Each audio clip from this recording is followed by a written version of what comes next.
Welcome back to another Race Exotics podcast.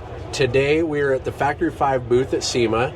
They donated this truck for us to shoot out of, and we have a special guest, Maddie Gordon. Yes. She is a race car driver. Yep, thanks for having me. I'm excited. Yeah. So what can you tell us about your experience in the race world? Well, I mean, I actually went to my first race at 8 days old, so I've been I've been in it literally my whole life. Yeah. I started driving junior dragsters at 8 years old, and I drove those cars for about 10 years. Did a little bit of Super Comp and Top Dragster. Jumped into my family's alcohol funny car when I was 19. Holy smokes. And then now I am hired to drive Top Fuel for Ron Capps next year. Wow. Just like still crazy for me to even say out loud. No kidding. Yeah. And just to put it into perspective for the listeners that don't know how fast that is, you running quarter miles or what are you running? Yeah, so right now in the alcohol funny car that I drive, we're running the quarter mile. So, and the car I drive has a 3-speed transmission in it, so I'm shifting it twice in that run. And basically I go about 5.4 seconds to the quarter mile at 270 miles an hour. Holy smokes. The engine's in front of me, it's about 4,000 RPM, 4,000 horsepower. And I mean, it's literally, my feet are this far away from the engine block. Like it's crazy. And the transmission sits in between my feet. The drive shaft goes directly under my seat, running right under my butt, basically. But so then you're behind the engine. Mm-hmm. So I knew like the old school, like I know I've done another podcast episode. He was an old school drag Top Fuel, like in the 60s. Okay. He actually got in a really bad accident and like they had to graft all his skin. It was really bad. But he raced the cars that had, like, he was sitting on the rear end, and I'm just like, I don't know that I could do yes. psychologically, like, if that rear end let go, no, it's you're riding a bomb. Mm-hmm. I mean, so we but have... I thought all the new ones, all the motors were behind the driver. Mm-mm. So they have a funny car or a dragster. So right now, I'm in the funny car, so... I mean, when I say the drive shaft literally runs underneath my butt, like I literally mean it. It's right underneath my seat. And my feet straddle the transmission. Holy smokes. And we actually have, I wear fireproof socks, fireproof shoes, a pair of boots that go up to my knees that go over my shoes. We have a ballistic blanket that wraps the transmission because... I mean, I'll shift this race car at 10,500 RPM twice. Wow. So, I mean, of course, safety is extremely important. So, all those safety precautions are in case something happens with the transmission or the clutch that's right in front of me. And right. all that stuff. So, but it's, you know, they've done lots and lots of different safety advances to keep things safe. You know, of course, you're in a race car. Yeah. Anything can happen, but... we take all the necessary precautions to make sure that we are as safe as possible if and when something does happen. Yeah. But next year, I will be transferring out of my family's Top Alcohol Funny car, and I'll be driving Top Fuel Dragsters. So like what you were saying, it will have the engine behind me. Okay. That one will have the engine behind me. That car will go to the 1,000 feet, and it will go about 3.8 seconds at 340 miles an hour. And it's a 12,000 horsepower engine. Holy smokes. Yes, so it's pretty insane. That's crazy. Yes. How much fuel does that, do you know how much fuel that burns in oh my gosh. one run? Well, I mean, we're on a super strict timeline. So from fire up to hit the gas is extremely strict because you probably can't sit there and idle. Oh no. I mean, if you can, but you're gonna run out of fuel. Right. And all the fuel is on the nose of the car. Really? So, so the more you idle, the more fuel is obviously getting burned, so the less weight you have on the front end, so then therefore it wants to carry the front end, and then, you know, depending on how far it carries it, if you get out of the groove, you can't drive it, and so it's a very science-based deal. Yeah, no kidding. I would assume if you're taking off that aggressively, that fuel is like almost being rammed into the motor. You know, and I honestly don't know how the logistics of that go. I know they have, you know, they've got, it's not, to my knowledge, it's not just like a big square tank. You know, I know in our alcohol car, it's got different gullies and things like that it goes into, so it's not just slamming back so that there's no, I don't know how they engineer all, but I'm sure that they've got it engineered in a way that it doesn't just drown the motor. Right. So, funny car now, is that the one that, like, the whole, like, Okay. Yes, exactly. Yeah. For the listeners, I'm talking about like the whole shell. It's like one big shell of a car that lifts off of the car. Yeah, so we have the funny car drive right now. We've got, the chassis, which has the engine, transmission, computer boxes, rear, the axle, all that kind of stuff. And then we have, exactly what you said, like a shell or a body that goes on top of it. So it almost, it lifts up kind of like this. And then, I'll crawl in there and get strapped in. And then when I actually run, we have a pole that you take off and then the body closes. Okay. So it hides a lot of that. And it also helps with the safety of the driver as well because it has a fire shield in it. Oh. So as opposed to when I'm actually driving, I don't actually look at the engine. It has a shield on the body that kind of covers all of that in case I was on fire, which I actually was on fire this time last year. And we have what we call check engine lights. They're just these plexiglass little shields in the bottom left and right corner of the body. So if you are on fire, you can look at those shields, and if they're red, then you're on fire. And I blew up and I looked down and it's all red. I'm like, oh no! And it started getting smoky and all that. Everything ended up being okay. We had to rewire the car and stuff, but that was a bummer. Yeah, no kidding. That was a bummer. Yeah. So, I have so many questions, but I think the first thing, I have 2 daughters, and the first thing that comes to mind is like, how do your parents handle this? Like, this has got to be like nerve-wracking every time you go out to a race. Yes, my dad's grown up doing it his whole life, so it's very, it's natural for him. My mom did not grow up drag racing. Yeah. When she met my dad, she didn't know what a drag race was. Right. My dad told her, I have this fast car, blah, blah. She's like, oh, cool. Like, I have a Suburban, I go fast too. Yeah. Right. So she didn't grow up doing it, but since she met my dad, she's been doing it, now with us for 21 years. Yeah. And, I think we slowly progressed into it, though. At a young age, we didn't just jump in the driver's seat. Right. Every Saturday since I was born was race car shop days. So we work on the trailer, work on the engine, work on the clutches since I was born. Wow. So we slowly progressed into, the racing world and then started driving when I was 8 years old. And, What were you doing before that? Were you riding quads, or I'm assuming you're doing things that you, develop motor skills?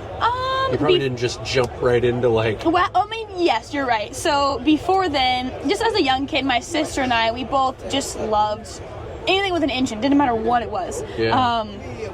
We started riding motorcycles before we could touch the ground. So my grandpa and my dad would get us on the motorcycle, and then we'd kind of give it some gas, and then they'd give us a push, and then we'd ride around. And he said, okay, when you're done riding, just ride it into the grass. They had, on their backyard, they had this big grass patch. He said, when you're done, ride it over there, jump off. Just let the bike fall. Who cares about the bike? You just get off and you'll be good. So we we're always on something with wheels and engines since we were young. That's awesome. But yes, I think to answer your question, of course my parents get nervous and things, but in our car, it's a family-run car. My grandpa and my grandma own it. My mom and my dad, my sister and I are the crew. So we have full control over all the safety measures, all the safety equipment, making sure it's up to par. So we feel comfortable, and my dad and everyone feels comfortable with me getting in that car, that we have done the best we can do to make it as safe as possible.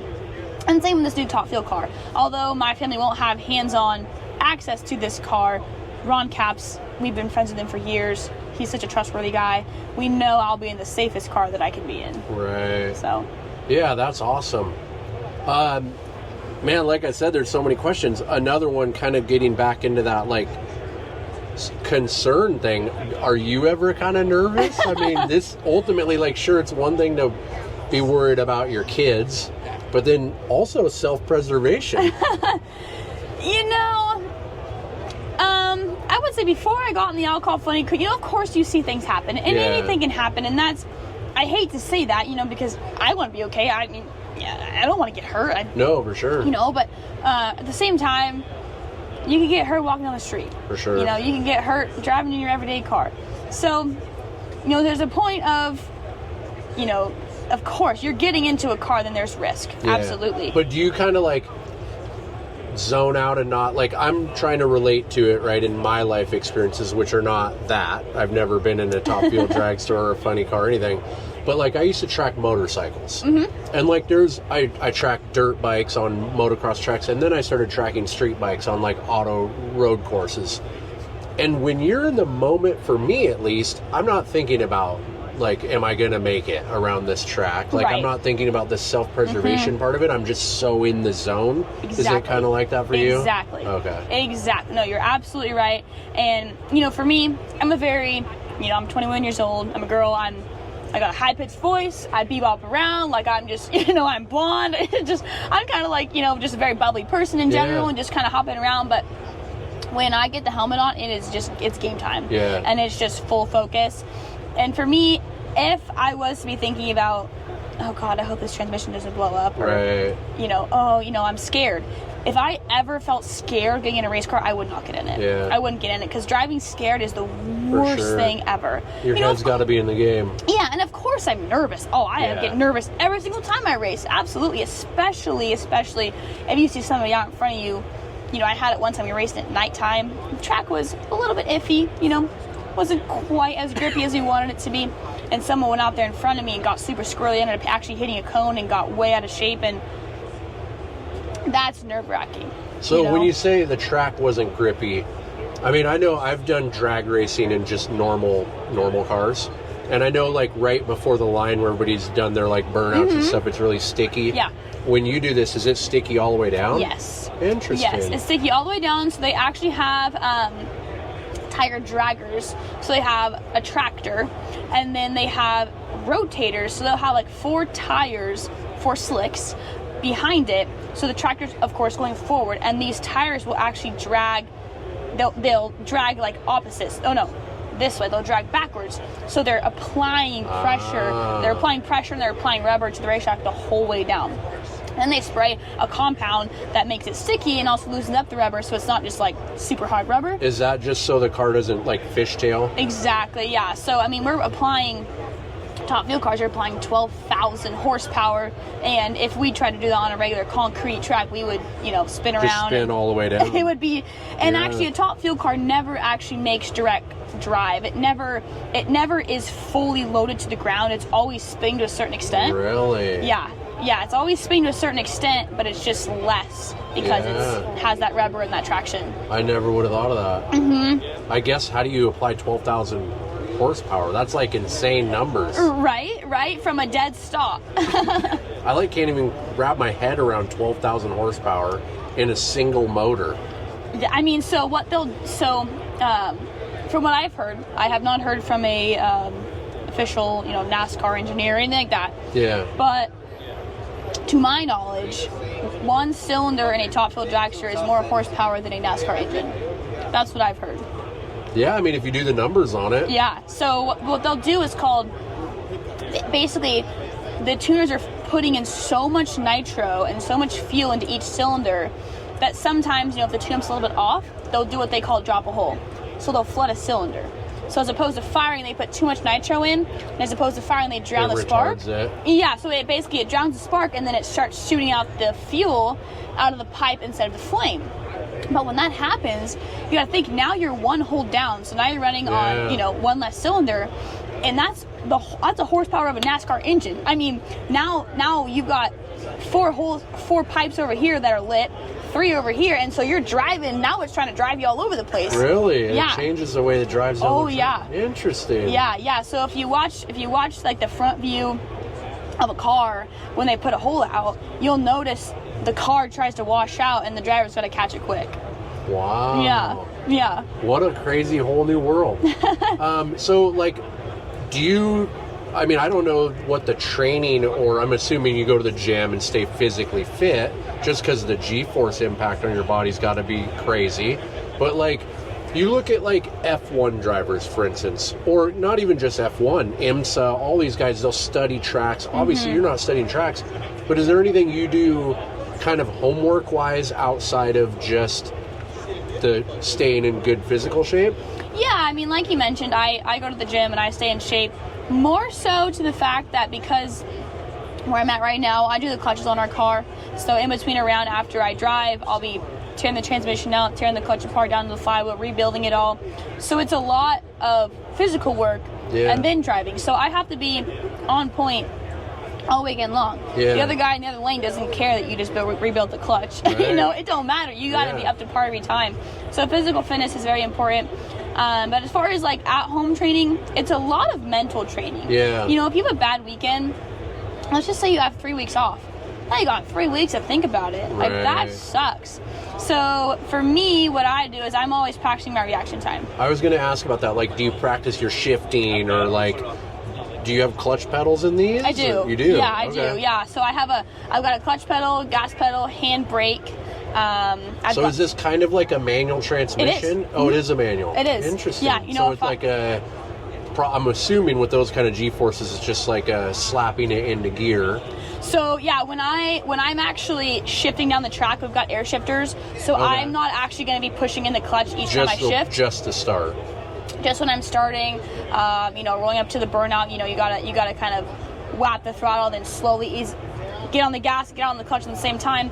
But it's like a regular car, if I drop the clutch too quickly when I'm rolling forward, I'll stall it. So it's very similar to a regular car in that sense. But outside of the racetrack, I'm really practicing on, physical fitness is important, but my reaction time is something that I can control all in myself. So I try to work on that. How do you start your race? Like, so you drop your clutch, I'm assuming. And like, what is you're getting in and the tree turns green. What are you doing? So when I am, what we have right now, we call it a two-step. So basically, it's like a rev limiter.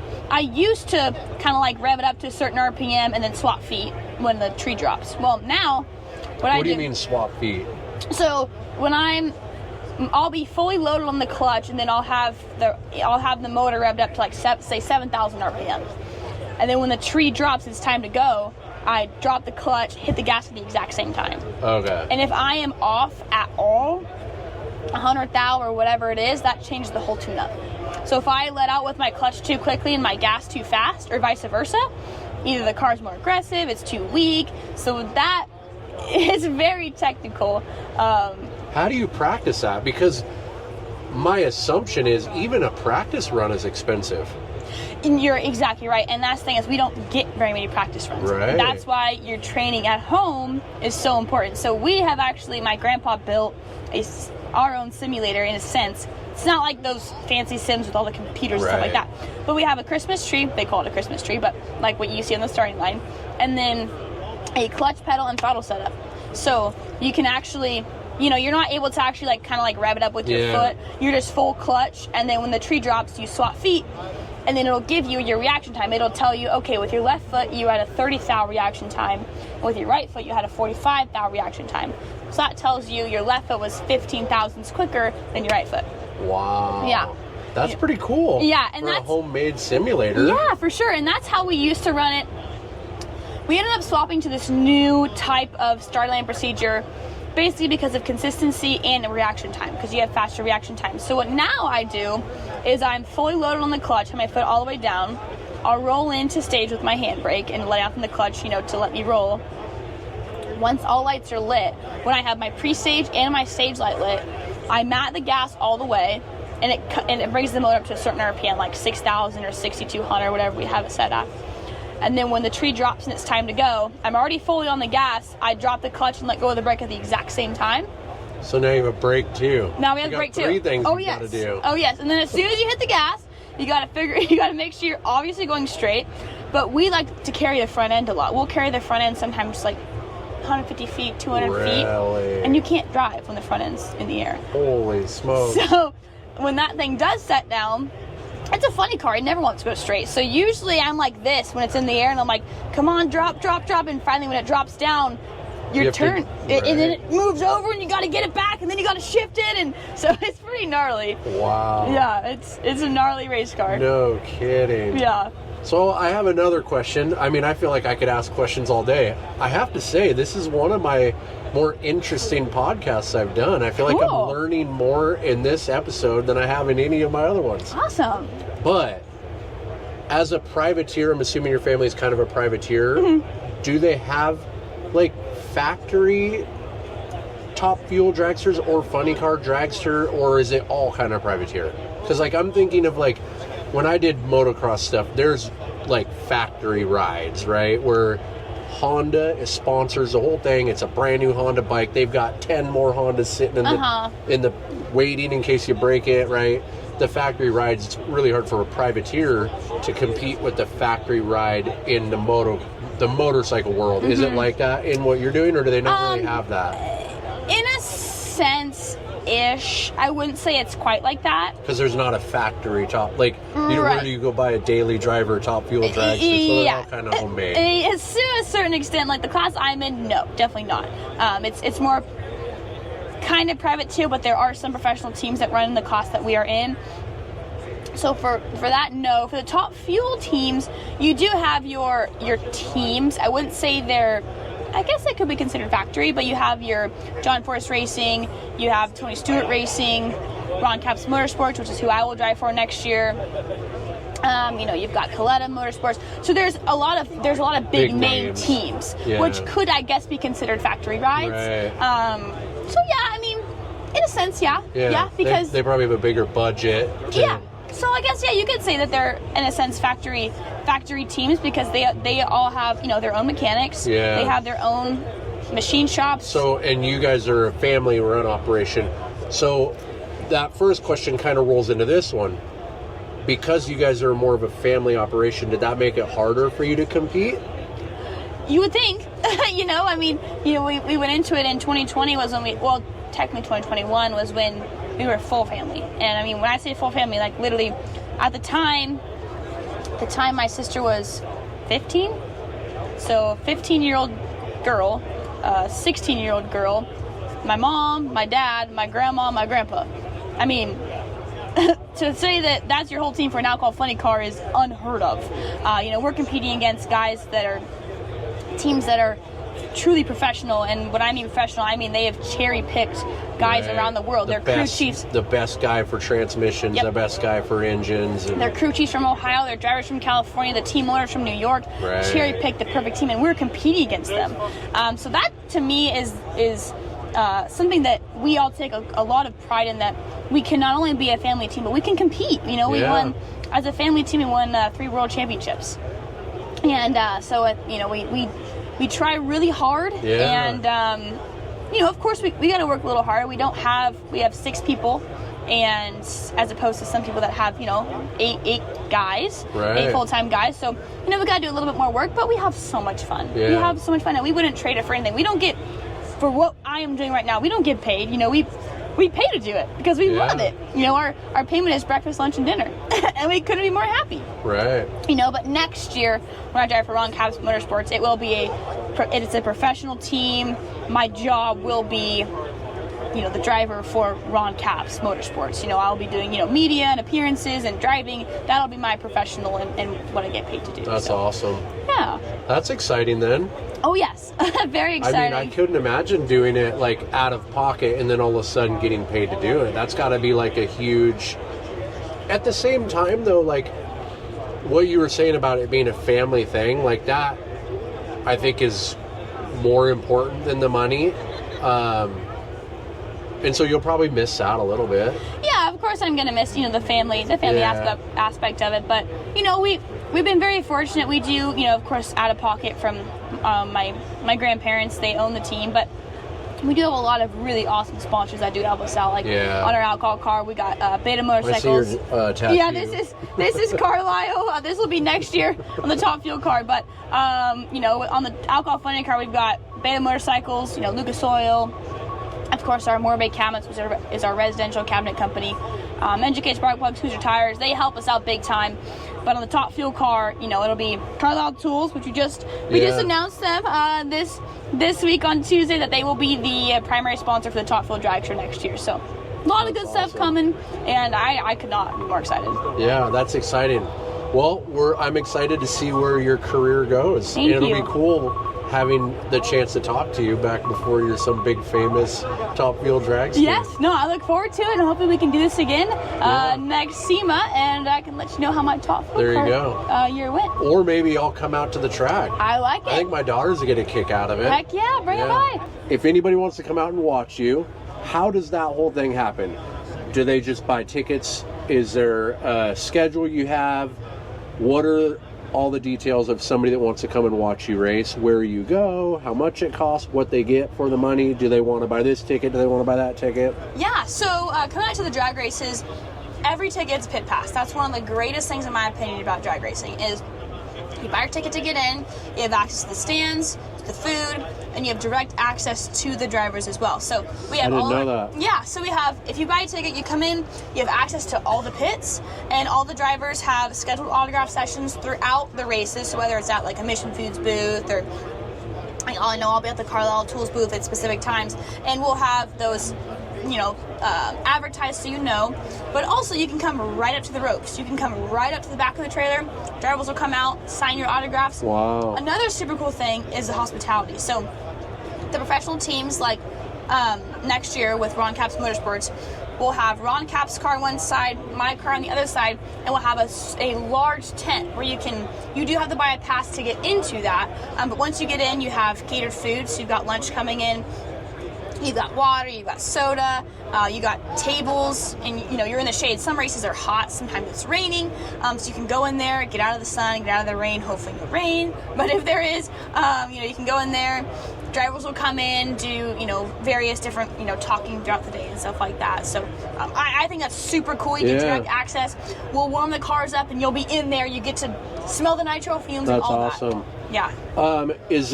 What's the circuit look like? Do you go all over the country? Do you stay in certain areas? Is there zones, maybe West Coast, East Coast? So we'll go all over the country in the United States. Okay. So all in the United States, we'll go anywhere from, we'll go all the way, I'm in California, but our team will be based in Indiana.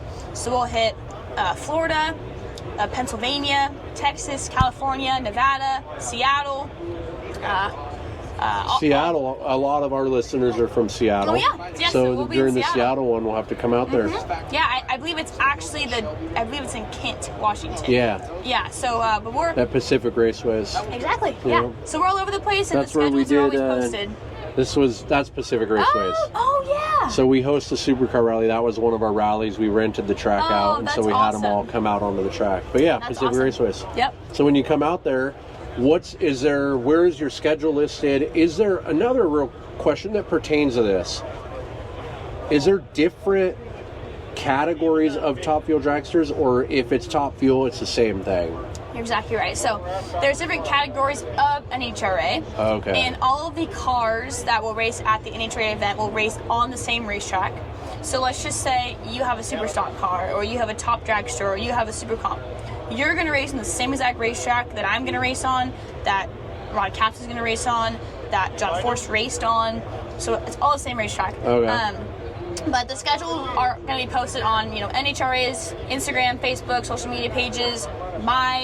Any driver's social media page will have their schedule posted. You can also look up online, NHRA.com, get the schedule for the weekend. So if we go onto NHRA, there's only like one, there's not like, I guess what I'm trying to say is I'm thinking of like other types of racing where there's so many different circuits, or I guess I don't know what you would call it, but on like different levels to where maybe there's one group that will be there on this day and another group next month.